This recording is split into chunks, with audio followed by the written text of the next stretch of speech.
Yes. OK, si vous avez vos Bibles avec vous, tournez avec moi dans Éphésiens 6 pour débuter. Éphésiens 6e chapitre. Nous allons lire quand même quelques versets assez familiers pour la plupart des gens. Éphésiens 6e chapitre. Et au verset 10, pour commencer. Et ensuite, nous allons aller dans 2e Corinthiens, en retournant un petit peu en arrière. Et là, au 2e chapitre de 2e Corinthiens, versets 10 et 11. D'abord, dans Éphésiens 6e chapitre, les versets 10 à 12. Éphésiens 6, versets 10 à 12. Au reste, fortifiez-vous dans le Seigneur et par sa force toute puissante. Revêtez-vous de toutes les armes de Dieu afin de pouvoir tenir ferme contre les ruses du diable. Car nous n'avons pas à lutter contre la chair et le sang, mais contre les dominations, contre les autorités, contre les princes de ce monde de ténèbres, contre les esprits méchants dans les lieux célestes.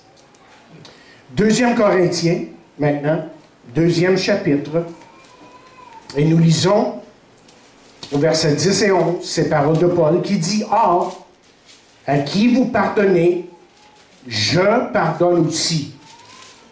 Et ce que j'ai pardonné, si j'ai pardonné quelque chose, c'est à cause de vous, en présence de Christ, afin de ne pas laisser à Satan l'avantage sur nous, car nous n'ignorons pas ses desseins. » Demandons à Dieu de bénir sa parole encore une fois.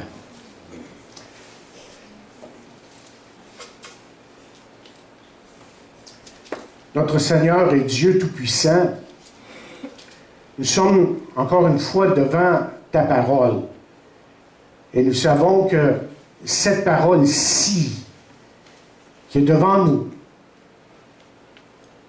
veut vraiment changer nos cœurs ce matin, à nouveau. Elle veut, d'une façon tout à fait surnaturelle, nous faire réaliser qui nous sommes devant toi et ce que tu es capable de faire dans nos vies. Mais nous réalisons aussi que l'ennemi de nos âmes est vraiment à l'œuvre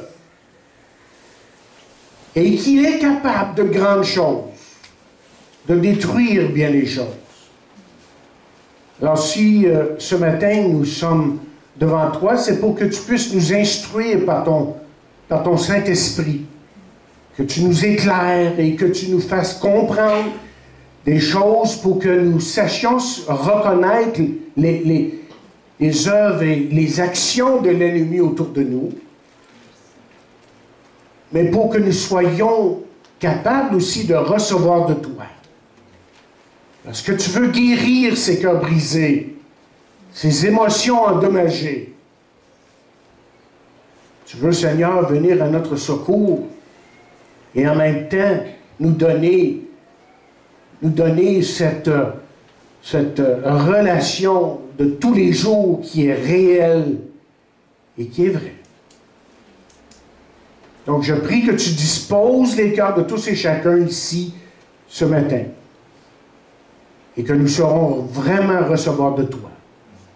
Dans le nom de Jésus, nous prions. Amen. Vous savez, le Satan de la Bible est très différent de celui qui nous est présenté dans le monde. La Bible nous dit ceci: soyez sobres, veillez. Votre adversaire, le diable, rôde comme un lion rugissant, cherchant qui dévorer. Il faut comprendre que Satan est plutôt cet individu ou cet esprit qui est avant tout notre adversaire. Il est aussi très intelligent et dangereux. Et je dirais ce matin que l'une des choses qu'il veut de tout le monde, c'est qu'il ne croit que les gens nient son existence. Parce que si on peut nier son existence, peut-être pourra-t-il faire encore mieux ce qu'il fait déjà. Mais parce que cet individu connaît bien le monde des esprits, j'aimerais vous suggérer ce matin qu'il connaît très bien vos faiblesses et vos infirmités. Et que Satan a déjà sur vous un avantage. La Bible, vous voyez, fait souvent référence. Elle fait référence souvent à sa subtilité, à ses déceptions. Satan, c'est le plus grand des arnaqueurs. Satan veut absolument avoir un avantage sur vous. Parce qu'il est des ténèbres, il utilisera tous les trucs imaginables ou inimaginables pour vous vaincre. Il travaille fort à ça. Et quelques-unes des armes les plus puissantes de Satan aujourd'hui, comme toujours en fait, sont d'ordre psychologique. La crainte, par exemple, le doute, la haine, la colère, les hostilités, les soucis et la culpabilité. Tout ça, vous voyez, ça fait partie de son arsenal contre vous. Et nous savons et nous avons vu que la culpabilité, par exemple, peut être une arme très dérangeante utilisée contre un chrétien. Mais il y a une autre arme que Satan utilise et qui dérange les chrétiens et qui dérange beaucoup de chrétiens. Et vous voyez, c'est une arme que lorsqu'elle atteint sa cible, elle détruit. Elle détruit un individu à petit feu. Il s'éteint tranquillement, tranquillement. Et quelle est cette arme que Satan veut utiliser contre vous ce matin et tous les jours de la semaine? Je l'appelle tout simplement la faible estime de soi. La faible estime de soi. Vous sentez-vous toujours inférieur aux autres, inadéquat et sans aucun sens de vraie valeur personnelle? Ça vous arrive de penser comme ça? De toujours penser ça, pour certains? Bien, toutes ces choses ici, et je vais juste commencer ici, là, sont des symptômes d'une personne qui a une faible estime de soi. Ce que j'aimerais faire ce matin, c'est de regarder ce sentiment que nous portons tous à un certain moment et voir ses résultats. Qu'est-ce qu'il nous fait? Qu'est-ce qui arrive lorsque le faible estime de soi prend le dessus sur nous? Et la première chose, c'est ceci. C'est que la faible estime de soi paralyse votre potentiel. Vous savez, depuis que je suis dans le ministère, ça fait plusieurs années maintenant, il n'y a rien de pire que je vois assez souvent, très souvent dans les chrétiens, que ce qu'on appelle communément le complexe d'infériorité. Parce que le complexe d'infériorité estompe tout potentiel, humain ou spirituel. Il mène à une vie désordonnée. Et tous ces dons et ces talents qui ont été donnés par Dieu à un individu restent inutilisés. Inutilisables. Moi, je crois de tout mon cœur que Dieu doit pleurer à certains moments de voir l'inertie de ses enfants, de voir cette paralysie qui vient de la faible estime de soi. On nous dit que ça commence jeune. rendu à la vie adulte, c'est comme souvent un grand nuage, un gros nuage au-dessus de sa tête. Et tout cela, bien, c'est le résultat d'expériences qui ont été parfois peu édifiantes, très peu édifiantes dans la vie d'un individu. Le manque d'amour, par exemple. Le manque d'attention, le manque d'affection, le manque d'affirmation, les abus. De toutes sortes, évidemment. Sans toutes les énumérer. Vous voyez, en devenant chrétien, ces choses ne disparaissent pas automatiquement. Ça, j'en ai parlé il y a quelques semaines lorsqu'on a débuté sur les émotions endommagées et comment que ces sentiments ou ces émotions endommagées ont besoin, en quelque sorte, d'être évangélisés et transformés pour qu'on puisse vraiment se donner à Dieu. Le psychologue chrétien James Dobson a fait une étude sur une groupe de dames. Et une des questions qu'il a posées était celle-ci. Qu'est-ce qui cause la dépression chez vous? Et on a parlé de la dépression la semaine dernière. Si vous n'avez pas écouté ce message-là, vous devriez le faire. C'est absolument nécessaire pour faire une suite d'idées ici. Mais qu'est-ce qui vous cause la dépression chez vous? Et 50% des dames disaient que c'était la faible estime de soi. Elles se sentaient sans valeur. Ça, c'était la première raison dans leur vie. 80% des dames disaient que c'était au moins la deuxième ou troisième cause dans leur vie. Vous savez comme moi que ce n'est pas juste les femmes qui sont affectées par ça. Que c'est toute une société et malheureusement, trop souvent, toute une Église qui est affectée par la faible estime de soi. Je me suis toujours demandé pourquoi celui qui avait reçu un talent est allé l'enterrer. Vous vous rappelez cette parabole que Jésus a racontée où, à un moment donné, il a donné le talent à certains, 10 pour un, 5 pour l'autre et 1 pour l'autre. Le 10, celui qui a reçu 10 est allé faire profiter son argent. Celui qui en avait 5 est allé faire profiter son argent. Celui qui avait un talent, lui, a décidé d'aller l'enterrer. Vous vous rappelez? On connaît cette histoire. Et je me suis toujours demandé comment ça se fait. Parce que Jésus, dans la parabole, celui qui lui a donné cet argent, ce talent, un talent, bien, lui a fait un reproche. Je dis, pourquoi tu as fait ça? Et je me suis demandé la même question. Mais comment se fait-il que cet homme a enterré son talent? Et je pense que cet homme était d'abord rempli de crainte. Il avait peur de la perte, évidemment. Il n'y avait aucun sens de risque de sa part. Mais je pense qu'il y avait surtout en lui des sentiments d'infériorité. Et à cause de ça, cet homme est allé nulle part.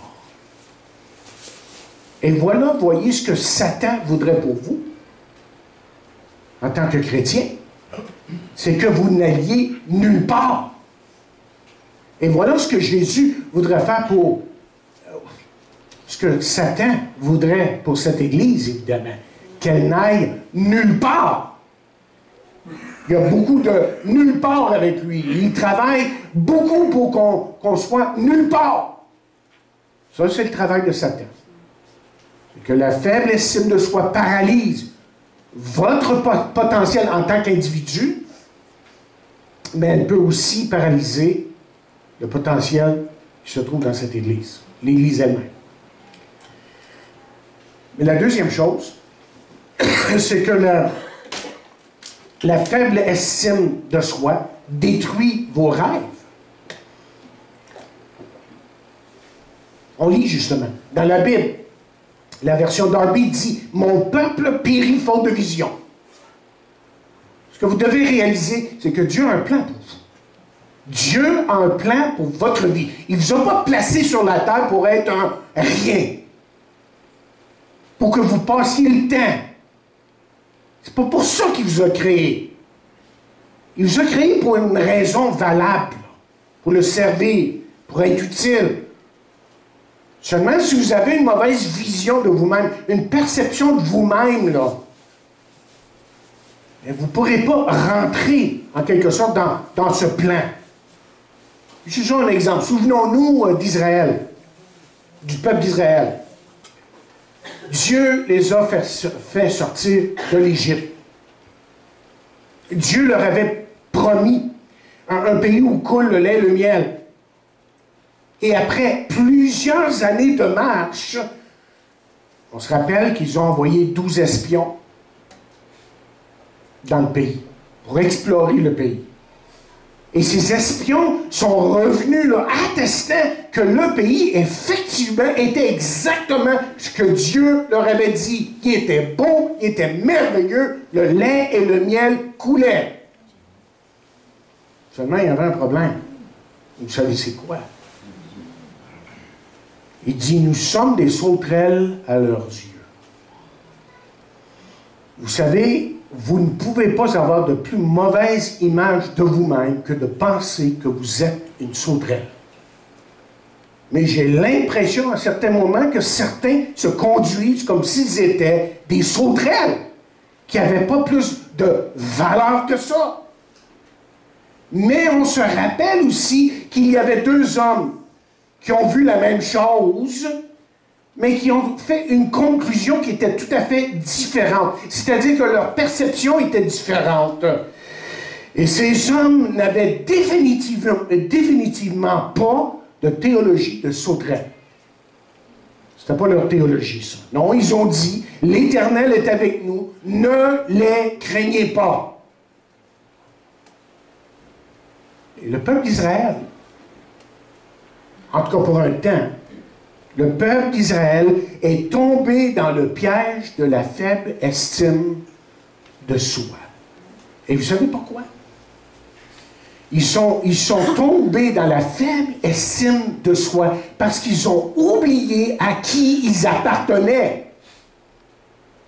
Et c'est ça qui nous arrive aussi, évidemment.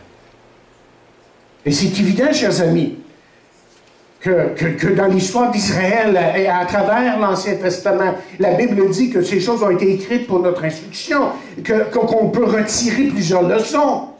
Alors, où sont vos rêves aujourd'hui?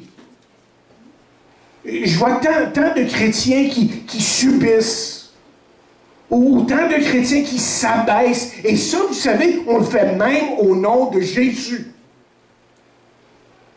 Parce qu'on parle de se consacrer, de mourir à soi-même, et je pense qu'on n'a pas tout à fait compris ce que ça voulait vraiment dire, ça. Où sont ces rêves? Où est cette vision où jadis vous pouviez là, justement partager votre foi avec ardeur avec quelqu'un parce que vous saviez que Dieu pouvait faire quelque chose dans leur vie? Où est cette ardeur? Cette vision, ce rêve? Peut-être que vous avez commencé à penser que vous alliez être critiqué, que vous alliez être rejeté. Et Dieu, chers amis, a un plan pour cette Église, pour cette communauté. Il cherche plutôt des hommes et des femmes qui veulent faire de grands exploits pour lui. Et savez-vous quoi? Ça prend des hommes et des femmes qui ont une vision pour Dieu, qui savent que Dieu est capable de grandes choses. Et justement, William Carey, un grand missionnaire aux Indes, a dit, attendez-vous à de grandes choses de la part de Dieu. Faites de grandes choses pour Dieu. Et ces grands hommes de Dieu d'hier, de jadis, ont rêvé en grand pour Dieu. Et Dieu les a bénis. Et l'une des choses qui aurait pu les arrêter, s'ils avaient regardé les circonstances autour d'eux, s'ils avaient, pour le moindrement, écouté les gens même autour d'eux, c'est que la faible estime de soi aurait pu les arrêter. Alors, la faible estime de soi, elle paralyse votre potentiel. La faible estime de foi est capable de beaucoup de choses. Elle détruit vos rêves. Mais troisièmement, la faible estime de soi, chers amis, détruit les relations. La faible estime de soi détruit les relations. Pensez à votre relation avec Dieu. Il va sans dire que si vous pensez ne pas valoir grand-chose, que Dieu peut-être ne vous aime pas autant que vous pensez qu'il vous aime, ou qu'il dit vous aimer. Autant que ça.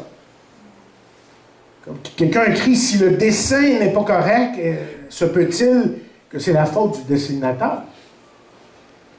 Malheureusement, lorsque on commence à penser de cette façon, il est impossible même d'avoir une bonne relation avec les autres, parce que notre relation avec Dieu fait défaut. Et quand notre relation avec Dieu fait défaut, ça fait défaut avec les autres aussi. Là.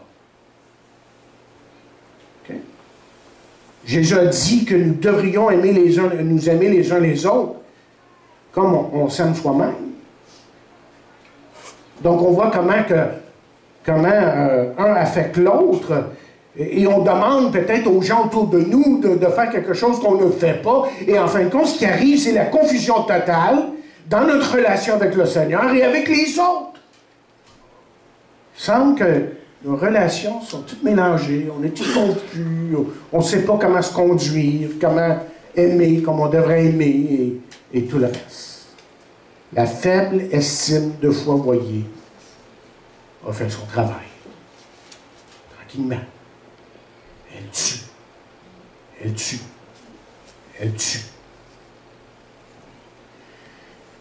Mais quatrièmement, la faible estime de foi peut saboter votre service chrétien. Elle peut saboter l'œuvre que Dieu veut que vous fassiez, que vous accomplissiez.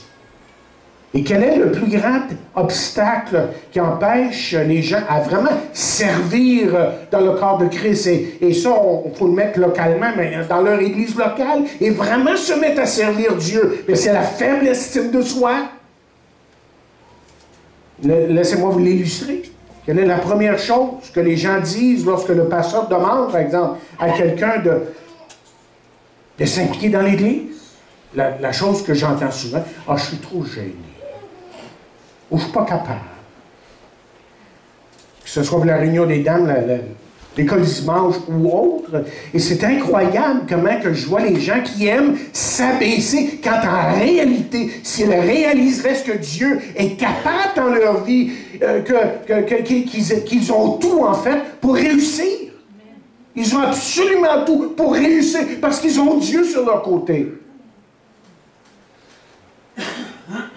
C'est sûr qu'il y en a qui, certains, si je leur demande quelque chose, ils vont dire, mais je ne suis pas capable de faire ça, mais je pourrais faire ça. Ah, là au moins, il y a une option, il y a une porte ouverte. Mais combien de gens que je rencontre qui sont là, mais ils ne sont pas capables. Puis c'est tellement définitif, c'est tellement, tu sais, en réalité, je veux pas le dire dans ta face, là, puis j'ose pas te le dire, mais je veux rien faire.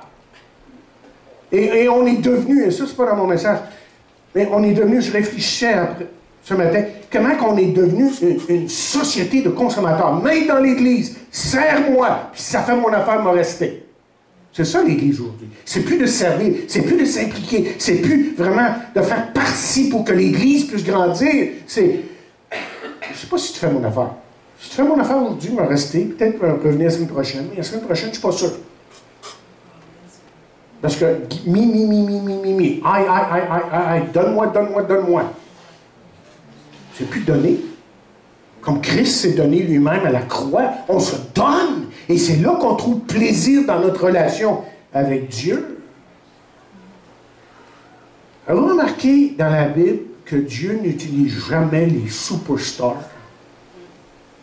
Mais dans la Bible, quand vous lisez les différents récits, il n'y a personne qui est un superstar. Là. Dieu appelle Moïse par un buisson en feu, qui est en flamme. Dieu lui parle, lui dit, tu vas faire ci, tu vas faire ça. Il dit, pas capable de parler.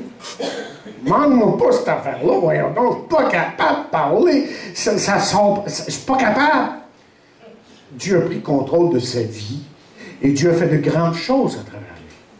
Tiens, je pense à David. Et Samuel qui s'en va, évidemment, vers son père, Ésaïe, et lui dit, bon, écoute, il faut que j'interviewe tous tes frères, tous tes fils. Évidemment, Dieu avait rejeté Saül. son père fait venir tous les fils, commence par le plus vieux, évidemment, parce que ça revient au plus vieux d'être celui qui va être choisi pour quoi. Il ne savait peut-être pas exactement quoi. Là, il interviewe le premier. Puis je peux le voir, tu sais, le premier, là, il arrive. Puis c'est tout un corps et d'homme, hein. Ah, mes amis, il l'a, lui. Là, Samuel le regarde et dit, oh, ouais, je pense que ça doit être lui. Ça doit être lui. As-tu vu, toi, comment il est fait, puis il est fort, puis tu sais, il est encore jeune. Ça doit être lui. Dieu dit, oh, je veux rien savoir de ça. Deuxième arrive, à peu près la même chose, tu sais, assez bien fait, fort, puis il a l'air même intelligent, celui-là. Puis, Dieu lui dit, non, c'est pas lui. Là, il passe 3, 4, 5, 6. Il arrive au dernier, avant-dernier. Ah, puis lui, il a l'air d'un athlète. Hein, lui, puis il parle à part de ça. Ah, puis lui, il a l'affaire. Ah, dit Seigneur, j'ai compris ce que tu voulais dire, là. Je vois bien que c'est lui. Dieu dit non. Rien. Pas lui, pas du tout, pas du tout. Puis là, ben, Samuel, il dit, bon, je comprends pas. Il n'y en a pas un. Il dit, en passant, tu n'aurais-tu un qui... N'as-tu un autre? Vous savez la réponse d'Ésaïe. Ben oui, mais j'en ai un autre, mais lui, il est dans le champ, là. Il est en train de s'occuper des brebis. Par rapport de ça, là, juste entre toi et moi. Je ne sais pas s'il est tout là. Franchement, je ne sais pas s'il a l'affaire, vraiment, là. Il y a peut-être même un petit degré de... Donc, oui, mais va le chercher. Ça, c'est vrai. Va le chercher. Il est allé le chercher. Hein? Il est allé chercher David. Et quand il a vu David, il a dit, Seigneur, voyons donc, c'est lui que je veux. Personne d'autre. Et David a pris un grand roi. Dieu n'utilise pas des superstars.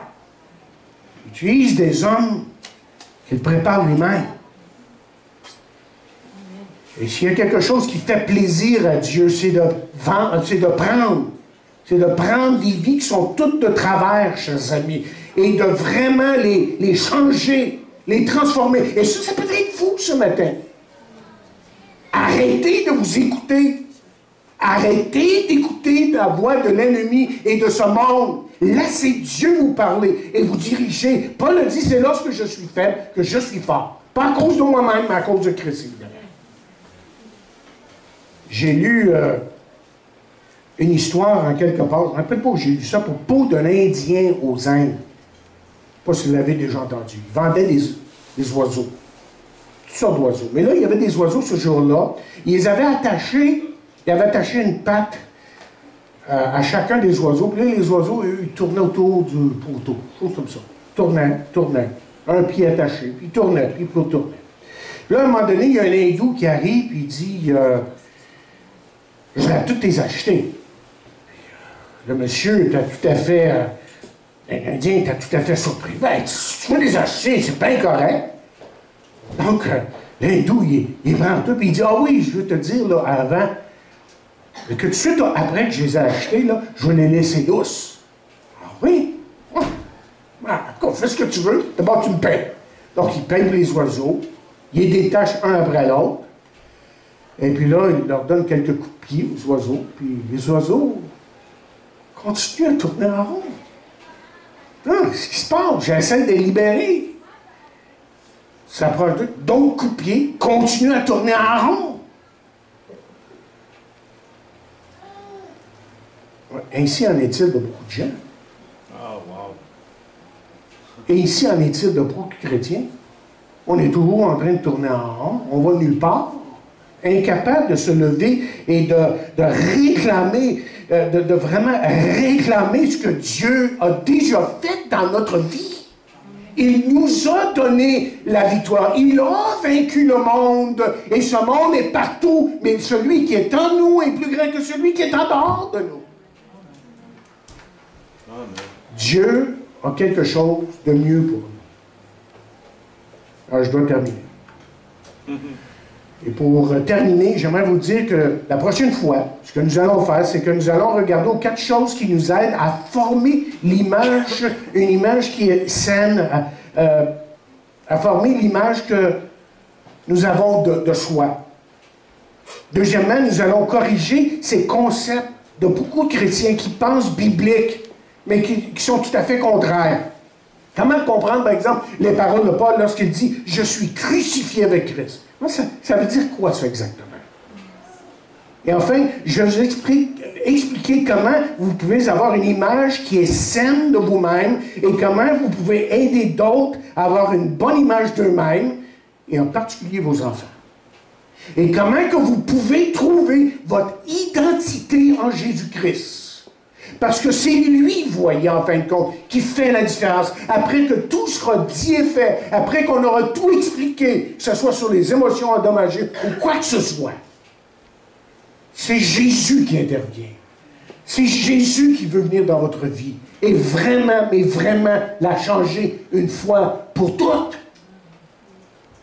Parce que c'est lui qui connaît le mieux votre passé et vous avez un passé. J'en doute pas pour un instant. Il connaît vos émotions, connaît votre culpabilité, ce que vous avez vécu dans le passé. Il connaît vos faiblesses. Et c'est pour ça qu'il s'offre aux hommes comme la solution ultime. Et là, en disant ça, je vais me corriger ici. Parce que je ne veux pas que vous ayez l'impression que vous prenez Jésus comme vous prenez une aspirine. C'est pas ça, là. Non, non. Quand on parle de venir à Jésus, c'est de vraiment le connaître personnellement. C'est d'avoir une relation avec lui. C'est d'avoir une relation avec Dieu. Ce qui veut dire que quand Jésus dit « Heureux les pauvres en esprit, car le royaume des cieux est à eux », c'est que tout ce qui est dans le royaume de Dieu, et la puissance de Dieu, et la gloire de Dieu, et l'amour de Dieu, ça c'est pour vous, aujourd'hui, en 2013. Pas pour demain, là. Vous pouvez vivre ça aujourd'hui. Et justement, dans nos études de jeudi matin, on est en train d'étudier la vie dans le royaume, dans le sermon de la montagne. Et tout le sermon de la montagne, on va le regarder, on est en train de découvrir ce qu'on peut vivre vraiment aujourd'hui. Jésus se veut réel dans votre vie. Est-ce que vous le connaissez? Personnellement. Peut-être que vous êtes éloigné de lui. Et lui continue à vous aimer. Et si vous ne le connaissez pas, vous pouvez l'inviter dans votre vie en lui disant, Seigneur Jésus, je sais que je suis un pécheur, je sais que j'ai besoin de te reconnaître comme mon Sauveur et Seigneur parce que tu es mort sur la croix. Une simple prière, vous savez, sincère devant Dieu, là, peut faire toute la différence parce qu'il veut faire partie de votre vie et vraiment vous changer aujourd'hui. Prions.